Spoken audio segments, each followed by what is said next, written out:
अनन्या के भीतर जब पहला तूफान शांत हुआ तो उसने महसूस किया कि उसकी सांसें अब पहले से कहीं गहरी और स्थिर हो गई हैं।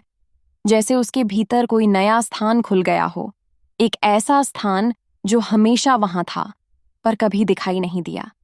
भीतर एक हल्की सी गर्माहट उठी जो उसकी रीढ़ से ऊपर की ओर बह रही थी। यह ऊर्जा वैसी नहीं थी जो तूफान में थी। यह शांत थी, लेकिन उसकी शक्ति किसी विशाल समुद्र की तरह गहरी थी।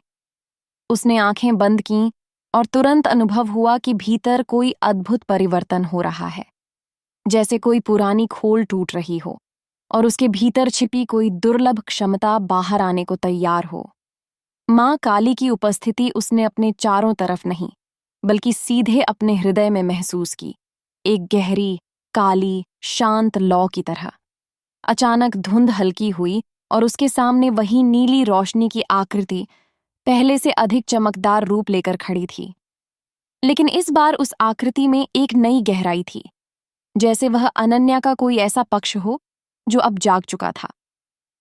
आकृति ने बिना शब्दों के कहा, हर साधक के भीतर एक वरदान छुपा होता है। वह वरदान जन्म से मिलता है, पर प्रकट तभी होता है जब साधक स्वयं को पहचान लेता है। तूफान तेरी परीक्षा थी, अब समय है तेरे वरदान के प्रकट होने का।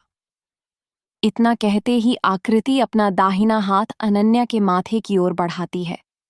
जैसे ही हाथ करीब आया, अनन्या की चेतना अचानक गहराई में उतर गई और फिर एक दृश्य खुल गया। वह खुद को एक विशाल पर्वत के नीचे खड़ी देखती है।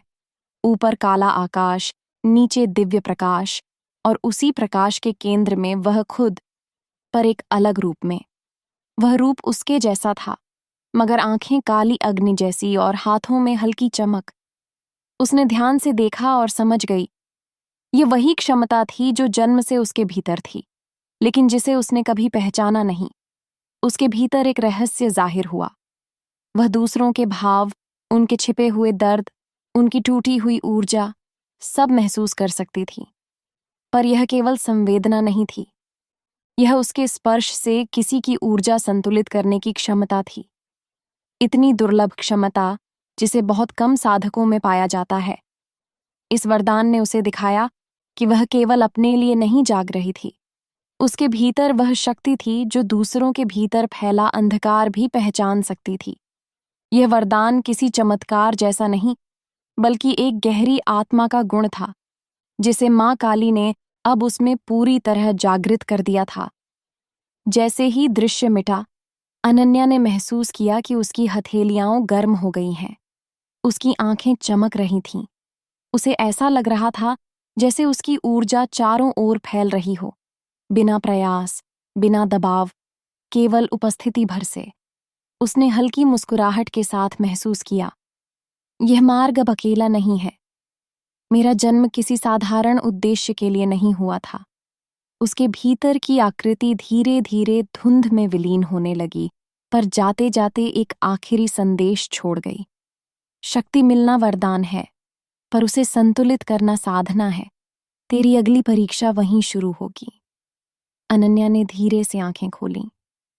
वह शांत थी, लेकिन उसके भीतर कोई नई ज्वाला जल रही थी, जागरण की, उद्देश्य की और अपने वरदान को समझने की। अब उसकी यात्रा एक अलग दिशा पकड़ खींचने वाली थी, जहां उसे अपने वरदान का अर्थ ही नहीं, उसका भार भी समझना सीखना था।